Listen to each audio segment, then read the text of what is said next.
첫 번째 뉴스는 이제 공수처 설치 문제 그동안 좀 잘 풀리지 않았다 이렇게 생각을 하고 있었는데 국민의힘이 공수처장 후보 추천위원을 지금 내정을 했어요.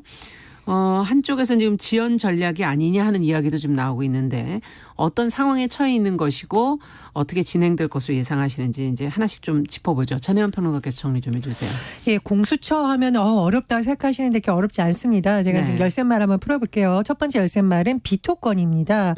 고위공직 범죄수사처 공수처를 출범시키면 공수처장을 대통령이 임명해야 되는데요. 네. 그냥 임명하는 것이 아니라 후보 추천위원회를 먼저 구성해야 됩니다. 네. 7명으로 구성을 하는데요. 이 7명 중에 4명이 여당 2명, 야당 2명, 특히 교섭단체만 할 수 있습니다. 예. 그러니까 좀 안타깝게도 정의당이라든가 소수정당은 위원을 추천할 수 있는 권한이 없어서 여당 2명은 뭐 민주당이니까 나머지 2명이 국민의힘의 추천을 받게 되죠. 네. 굉장히 중요한 비토권이 있다라고 나오는 것은 지금 말씀드렸듯이 제가 공수처장 후보 추천위원회가 7명이에요. 네. 근데 6명이 동의해야지 누군가를 추천해서 대통령에게 자 2명 올리니까 1명 지명해 주십시오라고 할 수 있는 겁니다. 그러면 지금 보십시오. 지금 7명 중에 2명을 국민의힘이 추천하게 되면 국민의힘에서 추천한 위원들이 찬성을 안 해주면 공수처장 후보의 추천을 꾸릴 수가 없는 거죠. 누구로 네. 할지 압축이 아예 안 되는 겁니다. 그래서 여당 더불어민주당에서는 자 야당에게 비토권을 줬다. 여당이 마음대로 하려는 게 아니니까 바로 빨리 이 추천을 부터 해라. 추천위원부터 그렇죠. 2명 해라. 계속 압박을 했었는데 그동안 국민의힘에서는 헌재 위원심만 결과가 나올 때까지 기다려야 된다. 이런 입장을 냈었고 라임 옵티머스 사태 특검과 연계해야 된다. 이런 입장을 여러 가지 냈었습니다. 그러다 보니 여당에서는 26일까지 만약에 추천을 계속 안 하면 자, 두 번째 키워드 뭐냐. 그럼 법을 개정하겠다. 어떻게 법을 개정하냐. 사실상 국민의힘이 비토권을 행사할 수 없는 방향으로 하겠다라는 거죠. 예를 네. 들면 추천위원 4명을 여당 2명, 야당 2명이잖아요. 현재로는. 네. 그것이 아니라 국회가 추천한다. 자, 이랬을 경우에는 뭐 협상을 하거나 뭐 다시 돌아가는 거겠죠. 국회라는 포괄적 의미가 들어가면서 국민의힘만이 가질 수 있는 비토권이 무산될 수가 있겠죠. 또는 추천위원 3분의 2 이상의 찬성이다. 이런 경우에는 지금 7명 중에 6명이라는 조항이 의미가 없어집니다. 네. 그러니까 26일까지 만약 국민의힘이 추천하지 않으면 비토권을 없앨 수도 있다. 그런 내용의 법을 개정하겠다라는 것이 여당의 입장이었습니다. 자, 시한이 거의 다가왔죠. 이런 상황에서 국민의힘이 자, 세 번째 키워드 야당무 추천위원을 내정한 것으로 좀 알려져 있어요. 네. 그래서 명단을 국회에 제출할 것으로 보이는데 현재 알려진 인물은요. 대검찰청 차장검사 출신인 임정혁 변호사와 예. 대한법률구조공단 이사장 출신인 이헌 변호사입니다. 이 두 사람 모두 보수통 또는 공안통이라고 지금 평가를 받고 있는 인물들인데 네. 자, 이 인물에 대한 뭐 평가는 차치하고라도 민주당에서는 일단 추천한 것은 환영하는데 이 비토권을 활용해서 계속 이것을 지연시키려는 거 아니냐라는 좀 의심을 하고 있는 상황이고요. 야당에서는 어쨌든 우리는 추천하겠다. 일단 가보자 이런 입장입니다. 그래서 앞으로 국회에서 어떤 논의가 이뤄질지 그동안 미뤄졌던 공수처 출범에 대한 논의가 다시 속도가 낼지 주목됩니다. 네. 자, 현재 상황을 얘기해 주셨는데 그렇다면은 앞으로 과연 어떻게 되리라 예상을 하시는지 두 분의 예상을 좀 들어보죠. 그 야당의 비토권이라고 얘기하는 게 공수처 그 추천위원 7명 중에 실제로 야당이 가져갈 수 있는 게 2사람이거든요. 네. 지금 그중에 7명 중에 6명이 동의를 해야 되는데 야당에게 왜 이 2명의 자리를 줬느냐. 즉 그중에 1명이라도 비토를 하면은 추천이 될 수 없도록 한 이유는 비토하라고 준 겁니다. 비토하라고. 왜냐. 이 공수처라는 게 우리가 이게 뭐 과연 맞느냐 안 맞느냐에 대한 논의가 많았지만 그건 차치하더라도 이 공수처를 출범을 시킨다 하더라도 견제 장치가 없는 괴물 공수처를 출범시키지 말자. 네. 그래서 중립적인 인사와 독립성이 보장된 인사로 하자. 이런 논의가 있었기 때문에 합법적인 비토권을 준 건데 지금 민주당에서 만약에 야당이 비토권을 행사하면 이거는 공수처를 지연시키기 위한 전략이다. 이렇게 얘기를 하는 것이 일견 타당하지 않은 부분이 좀 있다. 그래서 야당이 비토권을 행사하면 거기에 맞게 또 추천을 서로 한다든지 이런 네. 게 이루어져야 되는데 일단 여당이 추천하는 추천위원이 중립적인 인사인데도 야당이 비토권을 행사한다면 국민이 뭐라고 하겠죠. 네. 그런데 거기에 대해서 일단 야당이 비토권을 행사하는 것 자체를 지연 전략을 하는 거는 조금 문제가 있다. 그리고 지금 그 더불어민주당에서 김용민, 박범계, 백혜련 의원이 공수처법 개정안을 다 발의해 있어요. 이 개정안이 뭐냐? 야당의 공수처장 비토권을 사실상 무력화하는 조항이 들어가 있다는 겁니다. 네. 그렇다면 만약에 이런 식으로 이 공수처를 밀어붙이기 식으로 간다 그러면은 이게 과연 동의를 얻어내기 쉽겠는가 이런 걱정이 좀 됩니다. 네. 어떻게 보십니까? 근데 이제 지연 전략이라는 비판이 나오는 이유가 1월 14일 날 법이 공포가 됐습니다. 그래서 네. 공수처 설치 및 운영에 관한 법률이 이미 공포가 됐었고요. 6개월이 지난 7월 15일 이미 공수처가 출범이 됐었어야 돼요. 네. 그러니까 이제 여당 입장에서는 아니 거의 100일 동안 추천을 안 한 건 너무한 거 아니냐 이런 불만이 나오고 있는 것이고 그리고 비토권은 당연히 보장을 해야 되겠지만 그동안 100일 동안 안 했으니까 앞으로도 계속 이런 식으로 하는 거 아니냐라는 의구심을 갖게 있는 것으로 해석이 되는데 글쎄요 저는 뭐 박사님이 말씀하신 것 중에서 야당의 권한을 준 건 인정해야 된다고 봅니다. 그래서 여당이 무리하게 좀 법 개정을 밀어붙이는 것에 대해서는 저도 좀 우려가 있고 왜냐하면 뭐 여야의 합의가 완전하게 되지는 수는 없더라도 네. 지금 있는 법을 바꿔가면서 하는 것까지는 또 다른 또 여야의 냉전, 냉국을 벌이는 사건이 될 수 있기 때문에 좀 신중해야 된다고 보고요. 그래서 사실 박병석 국회의장 같은 경우에도 국회의장은 이제 당적이 없지만 사실 네. 이제 민주당 출신이잖아요. 그렇죠. 근데 박병석 의장도 이 법 개정을 하는 것에 대해서는 좀 신중해야 된다 이런 입장인 것이 아마 국회가 자꾸 그렇게 대립을 하거나 그렇죠. 수로 밀어붙이거나 안 되면 법 개정 우리가 여당 힘으로 하겠다 이건 좀 이렇게 자제해라. 그런 의미인 것 같습니다. 다만 100일 동안 지연을 했었던 상황이고 라임 옵티머스 특검과 연관시키고 이거 하면 저거 하자 이거 하면 저거 하자 야당도 이렇게 하는 건 사실 명분이 없어요. 그래서 앞으로 실제로 일단 추천위원 2명 해놓고 그 인물에 대해서 뭐 중립적이다 아니다는 법적으로 보장된 거니까 해야 된다고 네. 보는데요. 그 과정을 앞으로 좀 지켜봐야 될 것 같습니다. 네. 자, 다음 뉴스로 좀 들어가 보도록 하죠.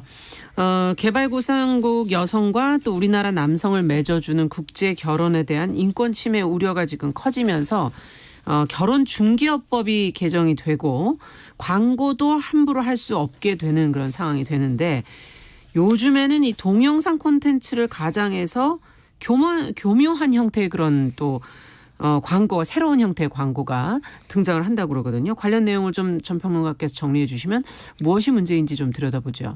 제가 이제 이 뉴스를 전해드리면서 특정 국가를 언급하지 않겠습니다. 특정 국가에 대해서 언급하지 않는 것은 자꾸 그 국가를 또 뭐 혐오한다 그렇죠. 그렇게 할 우려가 있기 때문에.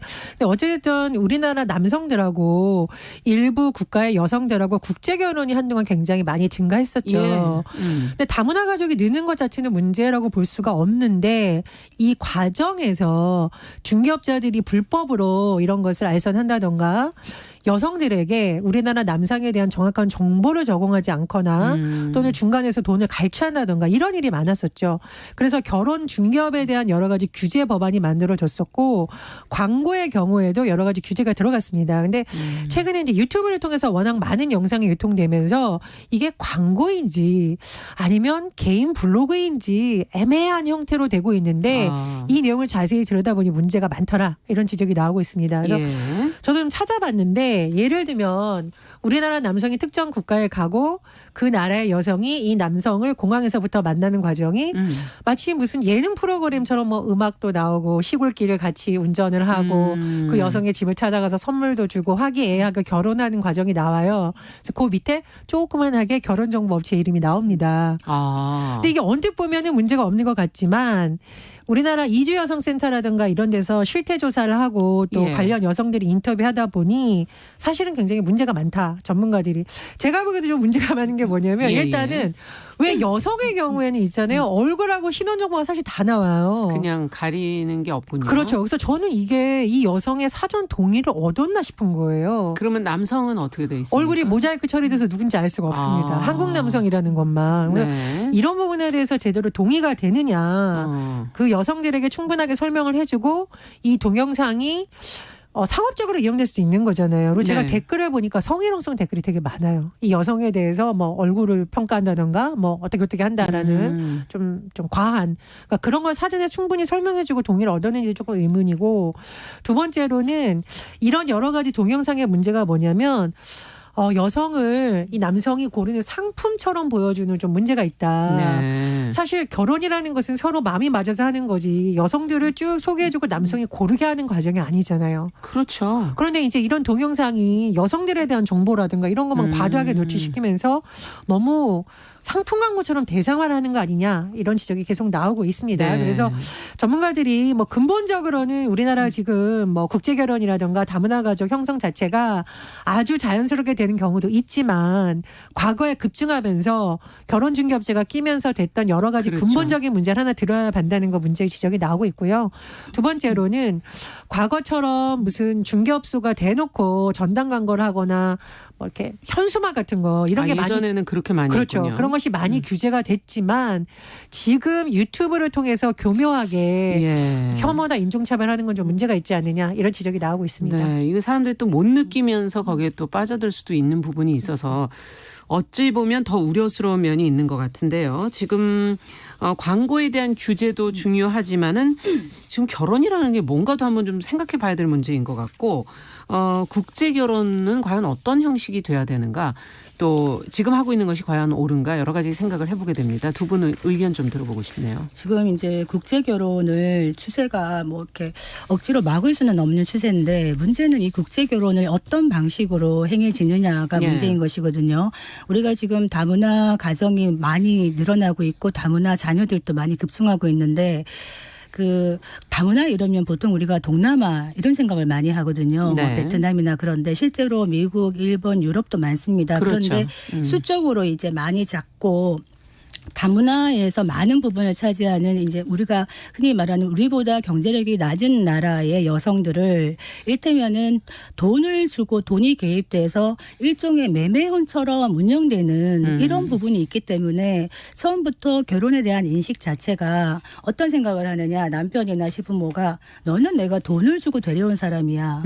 이런 인식으로 시작되다 보면은 결혼을 하더라도 그 아내나 그 며느리에 대한 어떤 인권의 개념이 약하죠. 그렇죠. 그렇기 때문에 이 집안에 거의 소속된 어떤 부속품처럼 그리고 아이 낳는 사람처럼 일하는 사람처럼 이런 식으로 외국에서 와서 안 그래도 한국의 문화나 언어나 이런 데 적응하기 매우 힘든데 이런 것들이 겹치면서 이분들이 너무 힘든 거예요. 실제로 농촌 총각 우리 결혼시키기 해가지고 지자체에서 많이 지원했습니다. 뭐 500만 원, 600만 원 지원도 하고 네. 이랬는데 지금 줄어들고 있는 이유가 이렇게 했더니 실제로 이제 농촌 총각 자체도 많지도 않은 뿐만 아니라 이렇게 결혼을 시켰더니 결혼이 깨지는 경우가 많더라. 실제로 결혼을 해서도. 그래서 이런 측면에서 제가 다문화 인식 개선 교육을 가보면 다문화 여성분들이 주로 태반이에요. 근데 그분들이 강의 끝나고 눈물을 글썽글썽합니다. 매우 힘들다는 거예요. 그래서 저는 어떤 제안을 하고 싶냐. 근본적으로 국제 결혼에 대한 다문화 인식 개선에 대한 교육을 해야 되는데 그 교육을 누가 받아야 되느냐. 남편이나 시부모가 먼저 받아야 된다. 이 말씀을 드리겠고 나이 차이도 뭐 20세 이상 차이 나는 분들도 진짜 많고요. 네. 한국에서 경제력이 많이 부족하신 분들이 이런 식으로 이제 가난한 어떤 여성들을 데려와서 하는 이런 방식은 우리가 좀 생각을 많이 해봐야 될 부분입니다. 네, 어떻게 보십니까? 저는 예전에 이제 다문화 가족에 대한 기획 취재를 하면서 우리나라에 오게 된 많은 여성들을 만났는데 네. 굉장히 여기에 와서 정착하는 걸 좋아하는 분들도 있었고 굉장히 힘들어하는 분들도 있었는데 한 분이 이런 표현을 했습니다.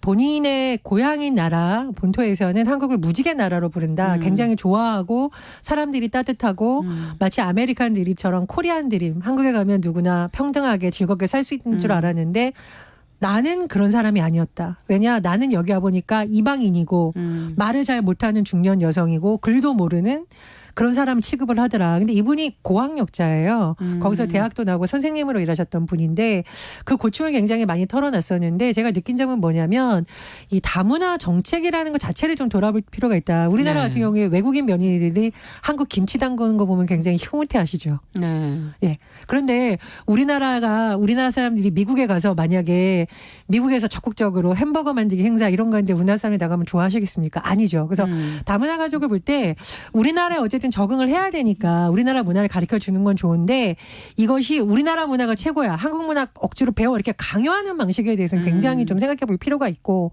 두 번째로는 최근에 여가부에서 학급통신문, 가정통신문 보낼 때 예. 7개 국어로 번역해서 보내는 서비스를 시작을 했습니다. 네. 그래서 실제로 이 사람들이 우리나라에 와서 다를 뿐이지 열등한 존재가 아니기 때문에 그거를 존중하는 차원에서 보낸 거거든요. 그래서 저는 그런 거 굉장히 필요하다고 보고 앞으로 투표 과정에서도 사실은 이 국제결혼과 다문화 가정을 위한 여러 가지 제도적 정치가 돼야 됩니다. 왜냐하면 예. 시민으로서 인정을 받아야 되는 거니까요. 그렇죠. 전 나아가서는 그렇게 해야 된다고 생각을 하고 세 번째로 이 국제결혼 중개업소에 대해서의 규제는 저는 조금 더 강화될 필요가 있다고 생각을 합니다. 네. 왜냐하면 저는 여성 피해자뿐만 아니라 남성 피해자들도 취재를 많이 했었거든요. 근데 좀 허가받지 않는 업체를 통해서 소개받았는데 결혼 당일날 신부와 신부 가족이라고 알려준 사람들이 폐물과 농산물을 판 돈하고 조그마한 가전제품까지 다 들고 도망간 사례도 저는 사실 많이 봤었어요. 근데 피해 구제가 안 되는 거예요, 이분들이. 그렇죠. 그래서 혼인무효 소송을 내는 경우도 많이 봤기 때문에 이거는 우리 국제 여성을 결혼한 여성들뿐만 아니라 이런 것에 대해서 정보가 부족한 뭐 남성이든 여성들을 위해서라도 이런 부분에 대한 촘촘한 규제와 좀 강화는 필요하다고 봅니다. 그러니까 네. 진짜 실제로 지금 말씀하신 그런 사안도 꽤 많더라고요. 그래서 서로가 서로를 속이는 시스템으로 이게 어떻게 보면은 상호화되고 있다. 사람을 인격체로서 데려오는 것이 아니라 상품화해서 데려온다. 이런 측면이 있고 아까 얘기했듯이 문화 다양성에 대한 교육이 필요하다. 한국 문화에 용광로처럼 녹아들기를 바라는 것이 아니라 그 나라의 독특한 문화를 우리가 인정을 하고 이런 거에 대한 자부심을 가질 수 있는 교육을 시켜야만 된다. 예. 이런 생각이 듭니다. 네. 지금 그럼 이번에 결혼 중개업법이 개정되는 부분은 주로 광고에 관련된 것만 개정이 되는 건가요? 뭐 주로 광고 규제인데 네. 이 규제라는 것이 뭐 노골적이지 않고 이런 부분이 들어가 있다고 해요. 그런데 문제는 뭐냐면 이 법 취지가 우리나라 주로 남성이니까요. 남성들을 보호하는 입장에서만 들어가 있지. 우리나라 오게 될 여성들을 보호하거나 성적 대상화하거나 이런 것에 대해서는 약하다 이런 지적이 나오고 있는 그렇군요. 거거든요. 그런 네. 부분에 보완이 필요할 것으로 보입니다. 네. 자, 마지막으로 이건희 삼성 회장의 별세 소식 어제 언론들이 일제히 보도를 했는데요. 뭐 고인의 삶을 여러 가지 각도에서 지금 조명을 하고 있는데 정치권에서도 지금 애도와 함께 각각 평가들을 지금 내놓고 있죠. 송 박사님께서 좀 정리해 주시겠어요? 네, 이건희 삼성 회장 78세의 나이로 세상을 떠났습니다. 2014년에 쓰러지고 6년 만인데요. 그러니까 사실은 한국의 삼성을 세계의 삼성으로 키워냈다라는 빛이 있는 반면에 네. 한편에서는 무노조 경영, 재벌 세습 뭐 이런 어떤 문제점을 남겼다. 지금 그 이병철 창업주의 7 아이들 중에 3남 막내인데 이 네. 삼성을 승계를 해가지고 지금까지 이뤄왔습니다. 여기에 대해서 정치권이 일제히 애도를 하면서 그 고인의 삶에 대한 조명은 조금씩 달랐습니다. 더불어민주당과 정의당은 어떤 이야기를 하냐. 경영권 편법 승계 지금 이재용 부회장 재판받고 있잖아요. 예. 그런 문제 무노조 경영 그리고 노조 탄압 노조를 만들지 못하게 했잖아요. 이런 부분 정경유착 이런 어떤 그림자를 강조한 반면에 국민의힘 등의 어떤 보수 야당은 삼성이 글로벌 기업으로 발돋움시킨 이 업적에 대해서 크게 평가하는 입장입니다. 네. 그래서 대통령께서도 이런 도전적이고 진취적인 거에 대해서 애도를 표했습니다. 네. 네. 자, 그렇다면 두 분께서는 어떻게 앞으로 삼성 행보와 관련해서 이번에 고인의 삶에 대한 시각 뭐 여러 가지 시각으로 볼 수 있을 텐데 정리를 좀 해 주신다면 어떻게? 저는 구시대의 막내이냐 아니면 새 시대의 맞이가 될 것이냐는 정치뿐만 아니라 이제 경제에도 적용될 때가 됐다고 봅니다. 네. 재벌 1세대, 2세대를 넘어서 이제 뭐 3세대 경영 이런 말이 나오고 있는데 이재용 부회장이 올해 5월에 대국민 사과를 하면서 잘못된 각오와 단절하겠다. 새로 거듭나겠다. 자녀에게 경영권 물려주지 않겠다라고 내놨잖아요. 저는 각오를 얘기했었죠. 그렇죠. 이제 그때는 그 각오고 실제로는 어떤 그룹의 리더가 됐으니까요. 네. 또 다른 비전을 좀 내세워야 된다고 봅니다. 그리고 그 비전이 국민들로부터 좀 진정성 인정받으려면 구체적이고 실현 가능한 안이 나올지 않을까. 그렇죠. 글쎄 기대 반 우려 반으로 지켜보겠습니다. 네.